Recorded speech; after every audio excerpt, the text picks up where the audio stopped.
तहरीर असदार चौधरी। नाजरीन, Charles Darwin का नाम सुनते ही आम फहम में लोग यही कहते हैं कि वो इंसान जिसने कहा कि इंसान बंदर से बने हैं। हालांकि इनमें से बहुत कम लोगों ने डार्विन की थ्योरी को पढ़ा होगा। चार्ल्स डार्विन, जिसको नजरिया इर्तिका का बानी कहा जाता है, जिसने इर्तिका का ऐसा नजरिया पेश किया कि लोग इसके नजरिए को मानने पर मजबूर हो गए। लेकिन आपको एक और हकीकत से रोशनास करवाते हैं कि डार्विन से पहले इस इर्तिका के नजरिए को एक मुसलमान मुफक्किर और दानिश्वर ने हजारों साल पहले ही पेश कर दिया था। डार्विन का कमाल ये है कि उसने इस नजरिए को इतनी पुख्ता मंतकी और साइंसी बुनियादों से इस्तेवार किया कि ये चंद अशरों के अंदर अंदर दुनिया भर में मकबूल हो गया और इसको मान लिया गया। डार्विन के नजरिए के बुनियादी सतून दो हैं, नेचुरल सिलेक्शन या कुदरती इंतखाब, और डिसेंट विद मॉडिफिकेशन या तरमीम के साथ सिलसिला नस्ब का चलना। जैसा कि पहले कहा जाता है कि डार्विन ने इस नजरिए को बुनियाद फराहम की, लेकिन दिलचस्प बात यह है कि कुदरती इंतखाब का जिक्र डार्विन से 1000 साल पहले मुसलमान मुफक्किर जोहिस पेश कर चुके थे, जो डार्विन के नजरिए से हैरत अंगेज तौर पर मुशाबहत रखता है। नाजरीन, जाहिज का पूरा नाम अब्बू उस्मान उमरो बहर अल कनानी अल बसरी था और वो 776 ईस्वी में बसरा में पैदा हुआ था। उनका खानदान बेहद गरीब था और उनके दादा सारबान थे। जाहिज खुद बचपन में बसरा की नहरों के किनारे मछलियां बेचा करते थे। उनके बारे में कहा जाता है कि वो बदहैत थे, जिसकी वजह से लोग उनका मजाक उड़ाया करते थे। अरबी लफ्ज जाहिज का मतलब ऐसा शख्स है जिसके दीदे बाहर को निकले हुए हो, लेकिन जाहिज ने इन रुकावटों को आड़े नहीं आने दिया और तहिया कर लिया कि अपने मुखालिफों को इल्म की रोशनी से शिकस्त देंगे। इस मकसद के लिए उन्होंने तालीम हासिल करने का सिलसिला जारी रखा। वो खुद लिखने पढ़ने के साथ साथ फारिग औकात में मुख्तलिफ इल्मी महाफिल में जाकर तकारीर और मुबाहिसे सुना करते थे। उस जमाने में मुअतजिला फिरका जड़ पकड़ रहा था और उनकी महाफिल में मजहबी मसाइल, फलसफा और साइंस पर धुआंधार बहसें हुआ करती थी। जाहिज ने बाकायदगी से इन महफिलों में शिरकत शुरू कर दी, जिससे उन्हें अपने नजरियात वाज़े करने में मदद मिली। ये अब्बासी सल्तनत के अरूज का जमाना था। अब्बासी खलीफा हारूनुर रशीद और मामूनुर रशीद का दौर था। कुतुब खानों, इल्मी बहसों और बैतुल हुक्मा का दौर था।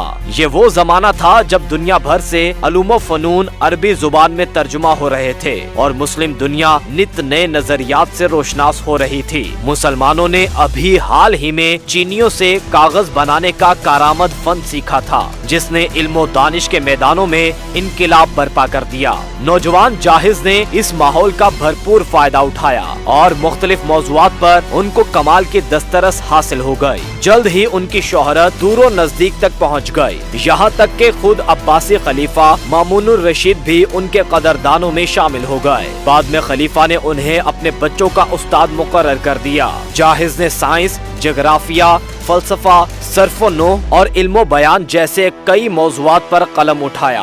उस जमाने में लिखी गई बाज़ फहरिस्तों में उनकी किताबों की तादाद 200 के करीब बताई गई है, ताहम उनमें से सिर्फ 1/3 महफूज रह सकी हैं। जाहिज की किताब अल बुखला, बखीलों की किताब, 9वीं सदी के अरब मुआशरे का जिंदा मरक़ा है, जिसमें उन्होंने मुतअद्दिद लोगों की जीती जागती तस्वीरें पेश की हैं। यूं तो जाहिज ने 200 से ज्यादा किताबें लिखी, जिनमें से इर्तिका के सिलसिले में किताब अल हैवान सबसे दिलचस्प है। इस इंसाइक्लोपीडियाई किताब में उन्होंने 350 जानवरों का अहवाल बयान किया है, वैसा ही अहवाल जो आज आपको विकिपीडिया पर मिल जाता है। इसी किताब में जाहिज ने चंद ऐसे तस्वुरात पेश किए जो हैरत अंगेज तौर पर डार्विन के नजरिया इर्तिका से मिलते हैं। जाहिज लिखते हैं कि हर जानदार हर वक्त बका की जिदोजहद में मसरूफ है। जानवर जिंदा रहने के लिए खुद से छोटे जानवरों को खा जाते हैं, मगर खुद बड़े जानवरों की खुराक बन जाते हैं। ये जिदोजहद न सिर्फ जानवरों की मुख्तलिफ नस्लों के दरमियान पाई जाती है, बल्कि एक ही नस्ल के जानवर भी एक दूसरे से मुकाबला करते हैं। जाहिज इस बात के कायल थे कि जानवरों की एक नस्ल मुख्तलिफ अवामिल की वजह से दूसरी नस्ल में तब्दील हो सकती है। जाहिज का ख्याल था कि खुराक, माहौल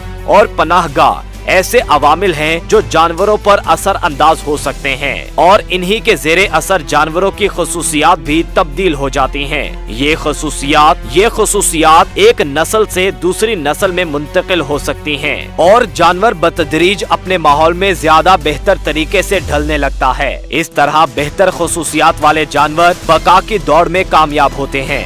وہ لکھتے ہیں کہ جانور اپنی بقا کی مسلسل جدوجہد میں مگن ہیں اور وہ ہر وقت خوراک حاصل کرنے، کسی کی خوراک بننے سے بچنے اور اپنی نسل آگے بڑھانے کے لیے کوشاں رہتے ہیں۔ یہ وہی نظریہ ہے جو بعد میں بقائے اصلاح یعنی سروائیول آف دی فٹسٹ کہلایا۔ جاہز کے ان خیالات کا اثر بعد میں آنے والے مسلمان مفکرین پر بھی ہوا، چنانچہ ہمیں اس کی بازگشت فارابی، ابن العربی، رومی، البیرونی، ابن خلدون اور دوسرے حکما کے ہاں ملتی ہے۔ علامہ اقبال نے بھی جاہز کا ذکر کیا ہے اپنے خطبات کے مجموعے reconstruction of religious thought in Islam, اسلامی مذہبی فکر کی تشکیل نو میں لکھتے ہیں کہ یہ جاہز تھا جس نے نقل مکانی اور ماحول کی وجہ سے جانوروں کی زندگی میں آنے والی تبدیلیوں کی طرف اشارہ کیا ہے۔ ارتقاء کے بارے میں مسلمانوں کے یہ تصورات 19ویں صدی کے یورپ میں خاصے عام تھے، حتیٰ کہ ڈاروین کے ایک ہم اثر جان ولیم ڈریپر نے 1878 میں نظریہ ارتقاء کو